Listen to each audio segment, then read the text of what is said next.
അസ്സലാമു അലൈക്കും.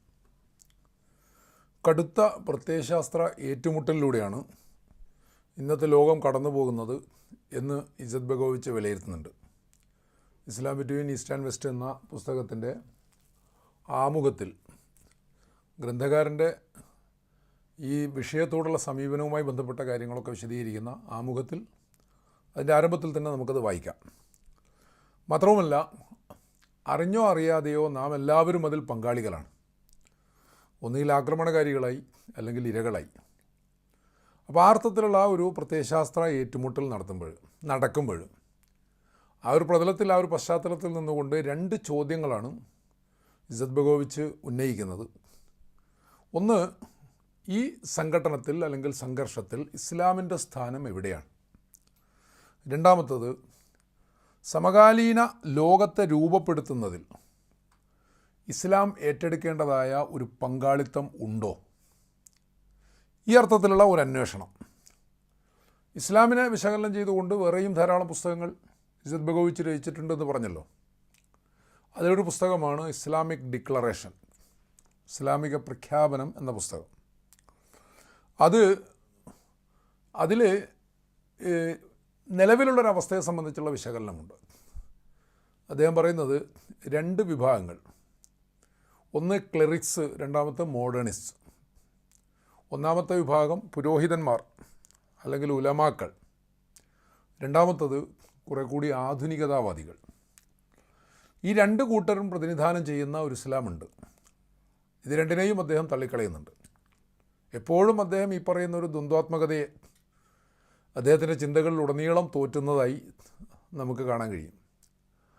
അപ്പോൾ ഈ രണ്ട് പരികൽപ്പനകളെയും അദ്ദേഹം തള്ളിക്കളയുന്നു. അദ്ദേഹം പറയുന്നത് ഉലമാക്കളുടെ കയ്യിൽ അവർ മതത്തിൻ്റെ ആധികാരിക ശബ്ദമായി അംഗീകരിക്കപ്പെടുകയോ അങ്ങനെ സ്വയം അവരത് അവകാശപ്പെടുകയോ ചെയ്താലും അവരുടെ കയ്യിലുള്ളത് ഒരു ഡീജനറേറ്റ് ഇസ്ലാമാണ് എന്നാണ് അദ്ദേഹം പറയുന്നത്. ചട്ടക്കൂട് മാത്രമാണ് അവരുടെ കയ്യിലുള്ളത്, മൂല്യങ്ങൾ ചോർന്നു പോയ ഒരു ചട്ടക്കൂട്. ഇസ്ലാം ചട്ടക്കൂടുകൾക്ക് നൽകുന്ന പ്രാധാന്യം അതിൽ മൂല്യങ്ങൾ സംരക്ഷിക്കപ്പെടുക എന്നതിലാണ്. ഇസ്ലാമിൻ്റെ ആരാധനാക്രമങ്ങളിൽ പോലും നമുക്കത് കാണാൻ സാധിക്കും. കൃത്യമായൊരു ചിട്ടവട്ടം അതിന് നിർണ്ണയിക്കുമ്പോഴും ഒരു മനുഷ്യൻ, ലളിതമായി പറഞ്ഞാൽ, നിസ്കരിക്കുന്നു. നിസ്കാരത്തിന് നിയതമായ രൂപമുണ്ട് എന്ന് പറയുമ്പോൾ അതിനൊരു ഫ്രെയിമുണ്ട്, ഒരു ചട്ടക്കൂടുണ്ട്. പക്ഷേ ഈ ചട്ടക്കൂടിനെ സംബന്ധിച്ച് ഖുർആൻ ഒന്നും പറയുന്നില്ല. മറിച്ച് ഖുർആൻ സ്വലാത്തിൻ്റെ, നിസ്കാരത്തെ എന്തുകൊണ്ട് അല്ലെങ്കിൽ പ്രാർത്ഥനയെ എന്തുകൊണ്ട് സ്വലാത്ത് എന്ന് വിളിക്കുന്നു എന്ന വിഷയവും ഇസത്ത് ബഗോവിച്ച് ഈ പുസ്തകത്തിൽ ചർച്ച ചെയ്യുന്നുണ്ട്. അതിലേക്ക് പിന്നീട് വരാം. എന്തുകൊണ്ട് ദുആ അല്ലെങ്കിൽ സമാനമായ സ്വഭാവത്തിലുള്ളൊരു വാക്ക് ഉപയോഗിക്കുന്നില്ല? സ്വലാത്ത് എന്ന പദം യഥാർത്ഥത്തിൽ വിവിധാർത്ഥകമാണ്. അങ്ങനെ ഒരു ശബ്ദം ഒരു പ്രത്യേക സാങ്കേതിക ശബ്ദമായി വരുന്നത് എന്തുകൊണ്ടാണ്? ആ വിഷയത്തിലേക്ക് പിന്നീട് പോകാം. എന്തായാലും ഇവിടെ നമ്മൾ അറിയുന്ന നിസ്കാരം എന്ന് പറയുന്നത് ഒരു ചട്ടക്കൂടാണ്. പക്ഷേ ഈ ചട്ടക്കൂടിനെക്കുറിച്ച് വേദഗ്രന്ഥം ഒന്നും പറയുന്നില്ല. മറിച്ച് സ്വലാത്തിൻ്റെ ഒരു ഉദ്ദേശത്തെ സംബന്ധിച്ച് വേദഗ്രന്ഥം പറയുന്നത് നന്മകളുടെ നിലനിൽപ്പുമായി ബന്ധപ്പെട്ടിട്ടാണ്, അല്ലെങ്കിൽ മൂല്യങ്ങളുടെ സംസ്ഥാപനവുമായി ബന്ധപ്പെട്ടിട്ടാണ്.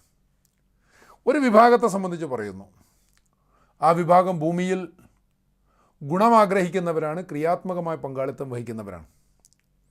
അല്ലദീന ഇമ്മക്കന്നാഹും ഫിൽ അർദ്, ഭൂമിയിൽ നാം അവർക്ക് അവസരം നൽകിയാൽ, അല്ലെങ്കിൽ ഭൂമിയിൽ നാം അവരെ അധികാരികളാക്കിയാൽ, ഭൂമിയിൽ അവർക്ക് ഏതെങ്കിലും അർത്ഥത്തിലുള്ള ഒരു നിയാമകത്വം, നേതൃപരമായ പങ്കാളിത്തം അവർക്ക് ലഭിക്കുകയാണെങ്കിൽ, അഖാമുസ്സലാ വ ആതവു സക്കാ വ അമറൂ ബിൽ മഅറൂഫ് വ നഹൗ അനിൽ മുങ്കർ, അവർ സ്വലാത്ത് നിലനിർത്തും. അവിടെ സ്വലാത്തിന് ഈ പറഞ്ഞ നിസ്കാരമെന്ന് മാത്രം അർത്ഥം എടുക്കേണ്ടതില്ല, പക്ഷേ നിസ്കാരം എന്നതുകൂടി അതിൻ്റെ അർത്ഥമാണ്. എന്ന് തന്നെയുമല്ല, അതിൻ്റെ ഒരു പ്രായോഗിക രൂപം എന്ന് പറയുന്നത് നിസ്കാരം തന്നെയാണ്. സക്കാത്ത് നൽകും. സക്കാത്ത് എന്ന് പറയുമ്പോൾ നമ്മുടെ പരികൽപ്പനയിൽ ദാനമാണ്. പക്ഷേ സക്കാത്ത് വാക്കിന് സംസ്കരണം എന്നാണ് അർത്ഥം. അപ്പം ദാനം എന്തുകൊണ്ട് സംസ്കരണമായി മാറുന്നു എന്നതിൻ്റെ യുക്തിയും പിന്നീട് വരുന്നുണ്ട്. തുടർന്ന് പറയുന്നത് അമറൂ ബിൽ മഅറൂഫ് വ നഹൗ അനിൽ മുങ്കർ, അവർ നന്മ സ്ഥാപിക്കുകയും തിന്മ വിലക്കുകയും ചെയ്യുന്നതാണ്. അപ്പോൾ ആ ഒരു ദൗത്യവുമായിട്ട് ഇതിനെ ബന്ധപ്പെടുത്തുമ്പോൾ ആ ഒരു ചട്ടക്കൂട് മാത്രമല്ല പ്രധാനം. ഇന്ന സ്വലാത്ത് തൻഹാനിൽ ഫഹിഷായി വൽ മുങ്കർ, നിശ്ചയമായും ഒരു മനുഷ്യൻ്റെ സ്വലാത്ത് അവനെ മോശമായ, വൃത്തികെട്ടതായ, അതുപോലെ തന്നെ പ്രതിലോമപരമായ, ലോകത്തെ പുറകോട്ടടിപ്പിക്കുന്ന സകല പ്രവർത്തനങ്ങളിൽ നിന്നും വിചാരങ്ങളിൽ നിന്നും അവനെ തടയുന്നു എന്നാണ്. അപ്പോൾ ഈ അർത്ഥത്തിൽ സ്വലാത്തിനെ ഒരനുഷ്ഠാനം എന്ന നിലക്കല്ല, മറിച്ച് മൂല്യം എന്ന നിലക്കാണ് വിശുദ്ധ ഖുർആൻ പരിചയപ്പെടുത്തുന്നത് എന്ന് തന്നെ കാണാൻ കഴിയും. ആ മൂല്യത്തെ അങ്ങോട്ട് ചോർത്തിക്കളഞ്ഞിട്ട് ഫ്രെയിം മാത്രം നിലനിർത്തിയാൽ അതുകൊണ്ട് എന്താണ് പ്രയോജനം? എല്ലാ കാര്യങ്ങളിലും അങ്ങനെയാണ് ഉലമാക്കൾ ചെയ്യുന്നത് എന്ന് ഇസ്സത്ത് ബെഗോവിച്ച് പൊതുവായിട്ട് ആരോപിക്കുന്നു. സാമൂഹിക നിയമങ്ങളെപ്പോലും ഉലമാക്കൾ അങ്ങനെയാണ് സമീപിക്കുന്നത്. ഉലമാക്കൾ എന്ന് പറഞ്ഞാൽ നൂറ്റാണ്ടുകളായിട്ട് വന്നിട്ടുള്ള ആ ഒരു ജ്ഞാന പാരമ്പര്യത്തെ അല്ല സൂചിപ്പിക്കുന്നത്, മറിച്ച് നിലവിൽ ആധുനിക കാലത്തെ വിശകലനം ചെയ്തുകൊണ്ടാണ് ഇസ്ലാമിക് ഡിക്ലറേഷനിൽ അദ്ദേഹം അത് പറയുന്നത്.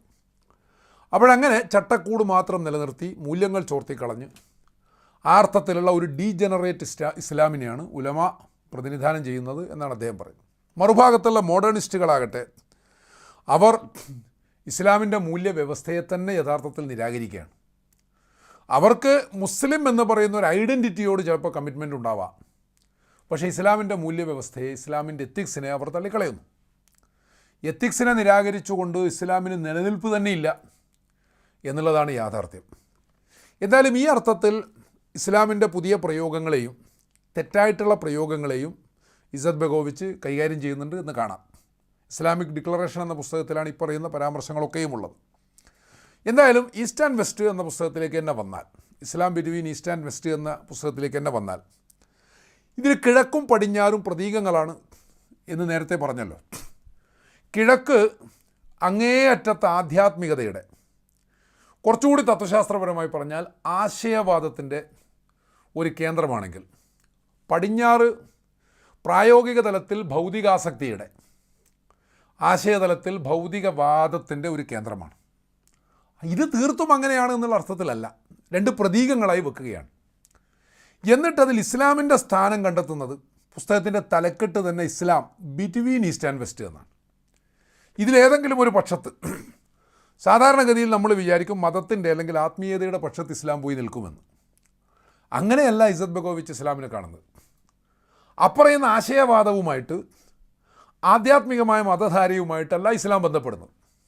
എന്നാൽ മറുഭാഗത്ത് ഭൗതികമായ വാദത്തെയും ആസക്തിയെയും അതിനെയും ഇസ്ലാം നിരാകരിക്കുന്നു.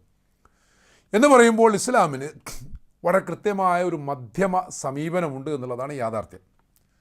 ഇന്നലക്ക് കാണുമ്പോഴാണ് നേരത്തെ പറഞ്ഞ സ്വഭാവത്തിൽ ആശയങ്ങൾ തമ്മിലുള്ള സംഘട്ടനത്തിൽ ഈ ലോകത്ത് ഇസ്ലാമിന്, അതുപോലെ തന്നെ ലോകത്തെ രൂപപ്പെടുത്തുന്നതിൽ ഇസ്ലാമിന് വളരെ ക്രിയാത്മകമായ സവിശേഷമായ പങ്കാളിത്തം വഹിക്കാൻ സാധിക്കുക എന്ന് അദ്ദേഹം പറയുന്നു.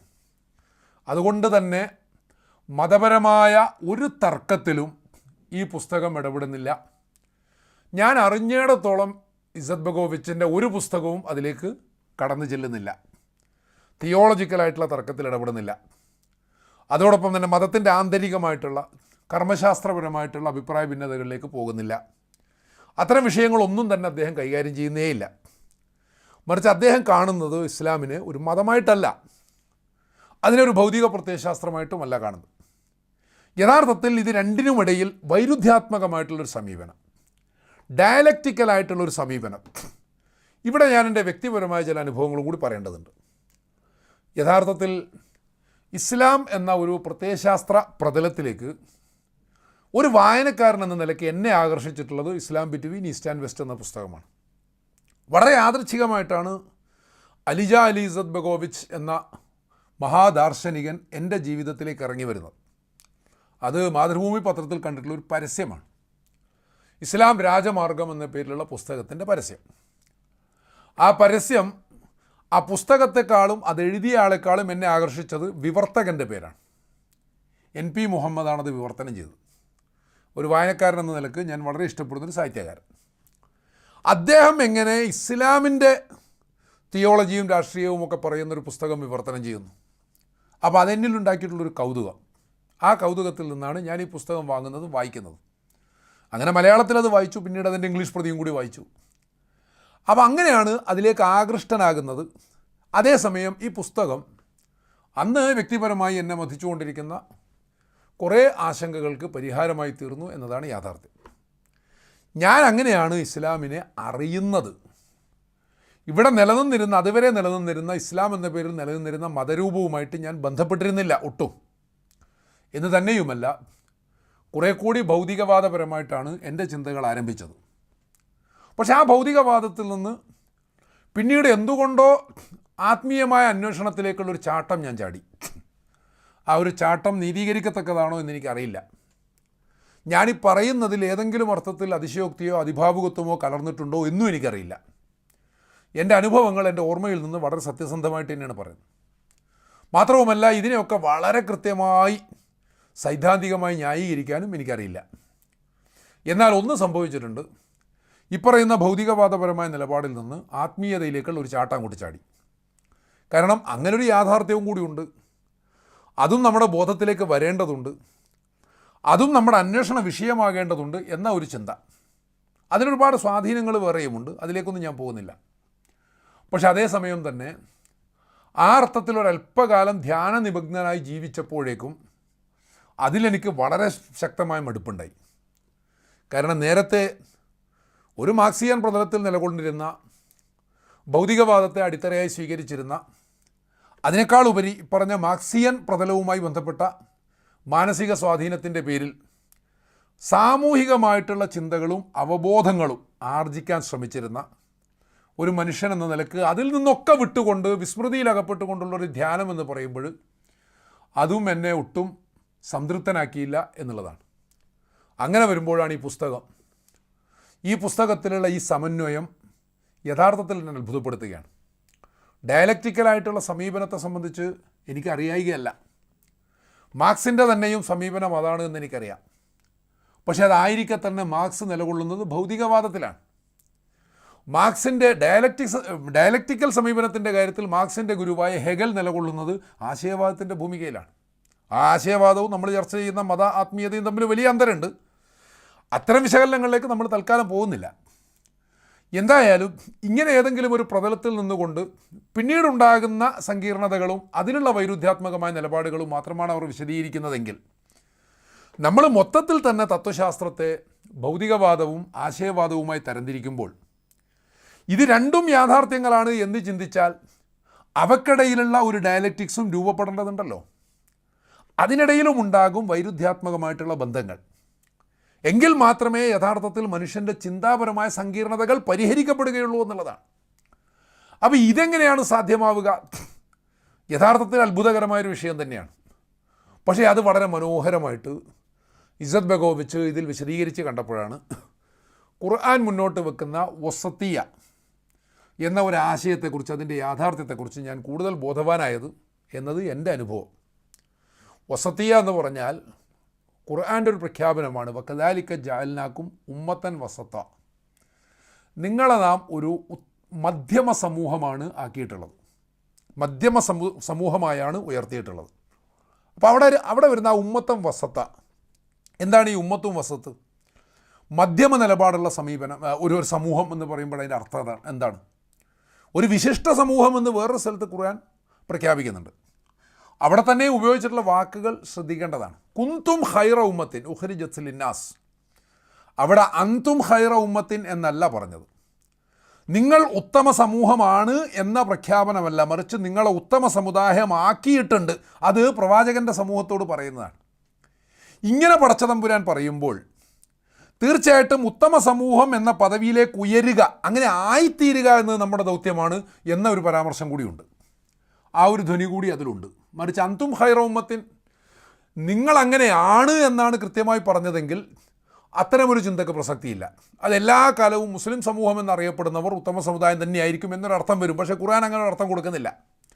നിങ്ങളെ നാം അങ്ങനെ ആക്കിയിട്ടുണ്ട്.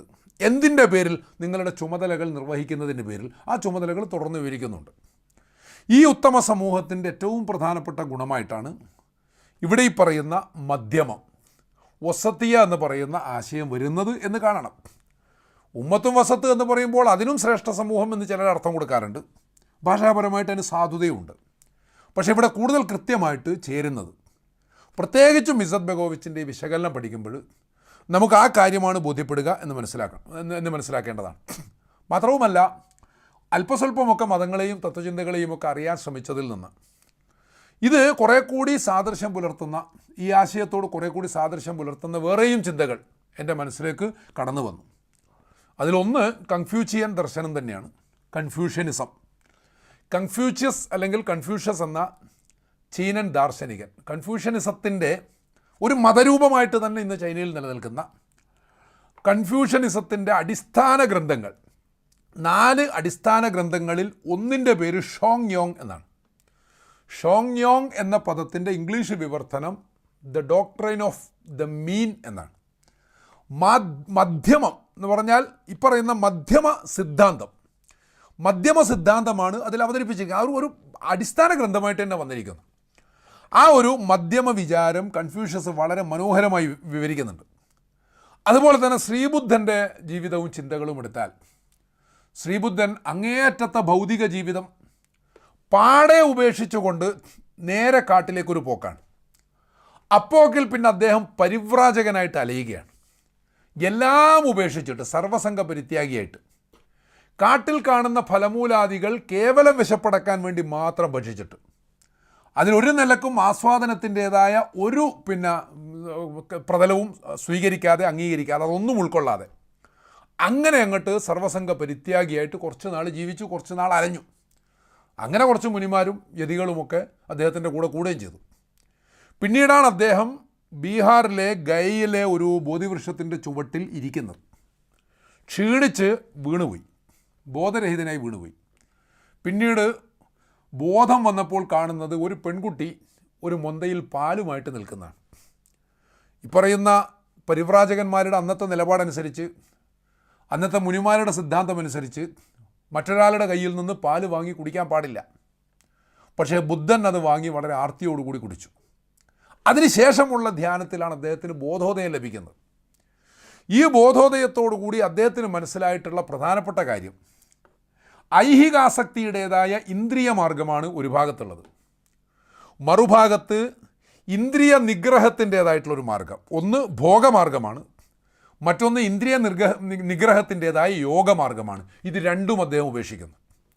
പിന്നീട് അദ്ദേഹം സംസാരിക്കുന്നതും മാധ്യമിക സിദ്ധാന്തത്തിൽ നിന്നുകൊണ്ടാണ്, മധ്യമതലത്തിൽ നിന്നുകൊണ്ടാണ്. പക്ഷേ അപ്പോഴും ഇന്നും ബുദ്ധൻ ഒരാത്മീയതയുടെ പ്രതിരൂപം മാത്രമായിട്ട് നമ്മുടെ മുമ്പിൽ വരാറുണ്ട്. അത് ശരിയല്ലാത്തൊരവതരണമാണ്.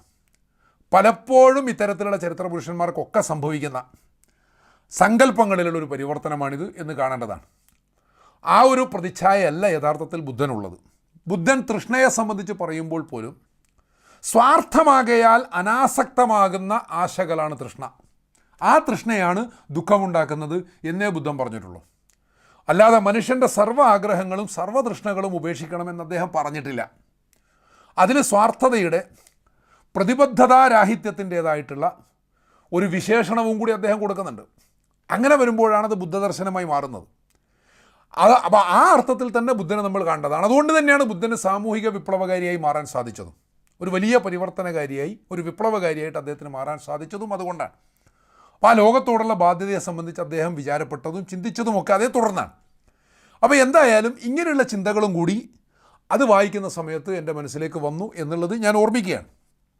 അപ്പോഴിവിടെ ഈ ഒരു സംഘർഷത്തിനിടയിൽ ഇസ്ലാമിൻ്റെ പ്രസക്തി എന്താണ് എന്നുള്ളതാണല്ലോ ഇസത്ത് ബെഗോവിച്ചിൻ്റെ അന്വേഷണ വിഷയം. അദ്ദേഹം പറയുന്നത് ഒരു അധ്യാപനം, മതാധ്യാപനം എന്ന നിലക്കല്ല, മറിച്ച് ലോകവീക്ഷണം എന്ന നിലക്കാണ് ഞാൻ ഇസ്ലാമിനെ അറിയാൻ ശ്രമിച്ചത്. ഈ പുസ്തകത്തിൽ, ഇസ്ലാം ബിറ്റ്വീൻ ഈസ്റ്റ് ആൻഡ് വെസ്റ്റ് എന്ന പുസ്തകത്തിൽ മാത്രവുമല്ല, ഞാൻ പുറത്ത് നിന്നുകൊണ്ട് നിരീക്ഷിക്കുകയാണ്. അതൊരു വലിയ കാര്യമാണ്. കാരണം പുറത്ത് നിന്നുകൊണ്ട് നിരീക്ഷിക്കുക, പഠിക്കലും പഠിപ്പിക്കലും ഉണ്ടല്ലോ. പഠിപ്പിക്കപ്പെടേണ്ട ഒരു മതമല്ല ഇസ്ലാം, മറിച്ച് പഠിക്കേണ്ട ഒരു ദർശനമാണ്. ഇങ്ങനെ കാണുമ്പോൾ മാത്രമേ ഇസ്ലാം പ്രസക്തമായി തീരുന്നുള്ളൂ എന്നതും കൂടി നമ്മൾ ചിന്തിക്കേണ്ടതാണ്. അപ്പോൾ അന്നിലക്ക് ഇസ്ലാമിനെ കാണാനാണ് അദ്ദേഹം ശ്രമിച്ചത് എന്നുള്ളതാണ് പറയുന്നത്. അതുകൊണ്ട് തന്നെ ഒരുപാട് സന്ദേഹങ്ങൾ ഇതിൽ കടന്നു വരുന്നുണ്ട്. ഈമാനിൽ സന്ദേഹങ്ങൾക്ക് പ്രസക്തിയുണ്ട് എന്നുറച്ച് വിശ്വസിക്കുന്ന ഒരാളാണ് ഞാൻ. ഒരു മനുഷ്യൻ്റെ ഈമാൻ പൂർണ്ണമാകുന്നത് ഒരാൾ സന്ദേഹിയാകുമ്പോൾ, ആ സന്ദേഹത്തിലൂടെ അയാൾ അന്വേഷണം നടത്തുമ്പോൾ മാത്രമാണ്. ഹദീസുകൾ പരിശോധിച്ചാൽ സന്ദേഹങ്ങളെ ഈമാനിൻ്റെ ക്ലാരിറ്റി എന്ന് വിശേഷിപ്പിച്ചതായിട്ട് കാണാം. ഈമാനിൻ്റെ പ്യൂരിറ്റി എന്ന് വിശേഷിപ്പിച്ചതായിട്ടും കാണാം. മതപുരോഹിതന്മാർ സംശയിക്കാൻ അനുവദിക്കാറില്ല. അതേസമയം പ്രവാചകന്മാർ സംശയിക്കാൻ പഠിപ്പിക്കുന്നുണ്ട്. ചോദ്യങ്ങൾക്കാണ് ഉത്തരങ്ങളെക്കാൾ പരിവർത്തനശേഷിയുള്ളത് എന്നാണ് സോക്രട്ടീസ് പഠിപ്പിച്ചത്. ചോദ്യങ്ങൾക്കാണ് ഉത്തരങ്ങളുടെ 1000 ഇരട്ടി പരിവർത്തനശേഷി ചോദ്യങ്ങൾക്കുണ്ട് എന്നാണ് അദ്ദേഹം പറഞ്ഞത്. ഇതുപോലെ തന്നെ വർദ്ധമാന മഹാവീരൻ്റെ ജൈനദർശനം ഒന്ന് പഠിക്കുമ്പോൾ അതിൽ ജൈനദർശനത്തെ അവലംബിക്കുന്നത് സന്ദേഹത്തോടു കൂടിയാവണമെന്ന് പറയുന്നുണ്ട്. സന്ദേഹരാഹിത്യം എന്നതൊരു ഗുണമായിട്ട് ബുദ്ധൻ പറഞ്ഞിട്ടുണ്ടെങ്കിലും ആ സന്ദേഹരാഹിത്യത്തിനും ഒരു സംശയവുമില്ലാതെ ചോദ്യവുമില്ലാതെ യാന്ത്രികമായി അനുധാവനം ചെയ്യൽ എന്നർത്ഥമില്ല. അത് ഒരു നിലപാടിൽ ഒരു ചിന്തയിലുള്ള ബോധ്യം എന്ന് മാത്രമേ ഉള്ളൂ. അവിടെയും ബോധ്യത്തിൻ്റേതായൊരു തലമാണ് വരുന്നത്. ബോധ്യമുണ്ടാകുന്നതാണെങ്കിൽ സന്ദേഹത്തിലൂടെയാണ്. പാരമ്പര്യത്തിൻ്റെ അനുധാവനത്തിലൂടെ ഒരിക്കലും ബോധ്യം രൂപപ്പെടുകയില്ല. പരമ്പരാഗതമായിട്ടുള്ള മതസമീപനത്തെ വിശുദ്ധ ഖുർആൻ കാലികളുടെ സഞ്ചാരത്തോടാണ് ഉപമിച്ചിട്ടുള്ളത്. കുഞ്ചൻ നമ്പ്യാർ അതേ സംബന്ധിച്ച് പറഞ്ഞതുപോലെ തന്നെ മുമ്പേ ഗമിച്ചീടിനെ ഗോവു തൻ്റെ പിമ്പേ ഗമിക്കും ബഹുഗോക്കളെല്ലാം എന്ന് പറഞ്ഞതുപോലെ ഇടയൻ്റെ വിളിയും തെളിയുമല്ലാതെ മറ്റൊന്നും മനസ്സിലാവാത്ത കാലികൾ. അപ്പോൾ ആ കാലിക്കൂട്ടങ്ങൾ ഒരു പോക്കങ്ങോട്ട് പോകും.